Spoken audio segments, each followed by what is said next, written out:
तो कैरेक्टर्स क्या क्या होने चाहिए बायोसेंसर के अंदर? एक तो उसकी सेंसिटिविटी देखी जाएगी कि response per unit analytic concentration, यानी कि सेंसिटिविटी कितनी है। यानी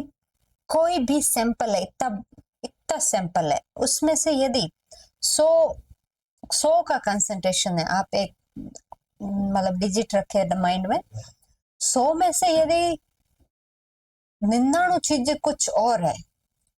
और हम जिसको एनालाइज करना चाहते हैं वो सिर्फ एक है, तो भी ये रेस्पॉन्स दे, तो उसकी सेंसिटिविटी कितनी, उतनी हाई होगी। जितना कंसंट्रेशन कम है उसके लिए भी ये रेस्पॉन्स दे रहा है, तो उसकी सेंसिटिविटी क्या है, हाई है। तो ये रेस्पॉन्स पर यूनिट क्या है, उसके अकॉर्डिंग उसकी sensitivity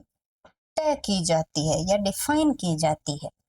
selectivity, ability to response only to a target analyte. जैसे मैंने बोला 100 चीजें ली, उनमें से एक चीज वो है जिसको हमको एनालाइज करना है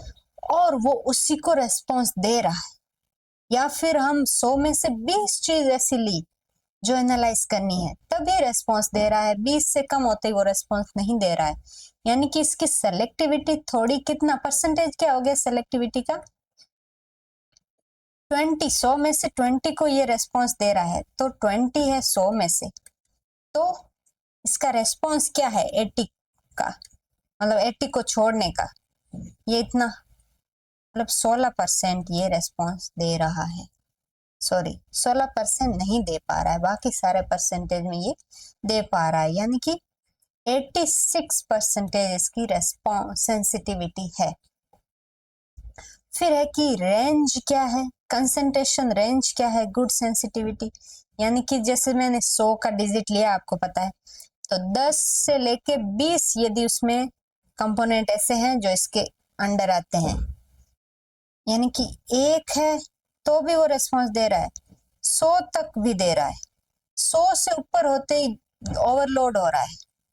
तो ये इसके लिए सेंसिटिव रेंज इसकी क्या है, रेंज मतलब वाइड, कहां से कहां तक वो डिटेक्ट कर पा रहा है। जैसे मैंने बोला, एक वाला कर पा रहा है, 20 वाला कर पा रहा है, और एक से नीचे जाते पॉइंट में जाते ये नहीं कर पा रहा है, तो इसकी रेंज क्या होगी 1 से 20, और 20 से ऊपर जा रहा है तो भी कर पा रहा है, तो 1 से हम बढ़ा के 100 भी कर सकते हैं, 1 से बढ़ा के 1000 भी कर सकते हैं। जितनी ज्यादा रेंज उतना अच्छा माना जाएगा बायोसेंसर। रेस्पॉन्स टाइम, कितना जल्दी वो रिजल्ट प्रोड्यूस कर रहा है ना, प्रोड्यूस ए रेस्पॉन्स या रिजल्ट, उसको बोलते हैं रेस्पॉन्स टाइम कितना ले रहा है। जैसे एक कोई हम एनालाइज कर रहे हैं, उसको 1 घंटा लग रहा था, वो अभी लगा रहा है 100 घंटे, तो कौन सा रेस्पॉन्स टाइम किसका ज्यादा है, जो 1 घंटे में दे रहा है अपना रेस्पॉन्स। रिप्रोड्यूसिबिलिटी, यानी कि बार बार हम जब टेस्ट कर रहे हैं तो उसका जो एक्यूरेसी है रेस्पॉन्स देने की, वो बार बार सेम रिपीट हो रही है, यानी कि इसका मेजरमेंट यदि किसी का किसी एक स्पेसिफिक कंसंट्रेशन पे 10 आ रहा है, तो वो स्पेसिफिक कंसंट्रेशन पे हम बार बार उस पे चेक कर रहे हैं, तो बार बार वो 10 ही दे रहा है। या किसी किसी में 10 बार चेक किया हमने, तो उसमें से 9 बार उसने रिजल्ट सही दिया, एक बार नहीं दिया, तो भी ये रिप्रोड्यूसिबिलिटी इसकी क्या है, 9 है, 90% होगी, है ना। तो इस तरह से एक्यूरेसी, रिपीट में कितना आउटपुट, कितना एक्यूरेस दे रहा है रिपीट करने पे, एक एक्सपेरिमेंट हो रिपीट करने पे। Then detection limit, lowest detection concentration, detection limit क्या है, वो ही कि उसका सेंसिटिविटी कितनी हाई है,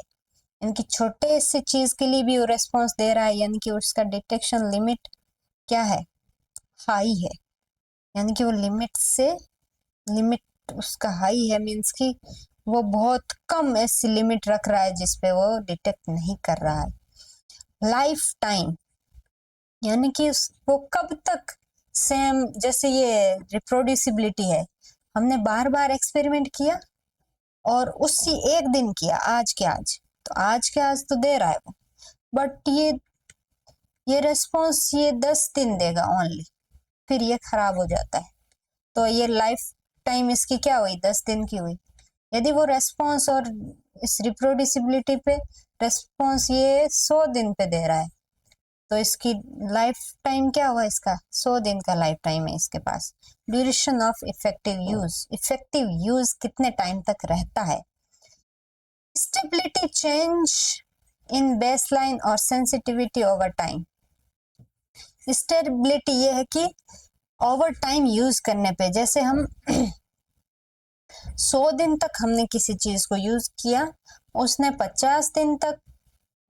और 20 दिन तक ये अलग अलग रेस्पॉन्स दिए, यानी कि पहले से 1 से 20 दिन तक तो इसने 100 ml पे रिजल्ट दिया, वो था 20, ऐसे मान लो।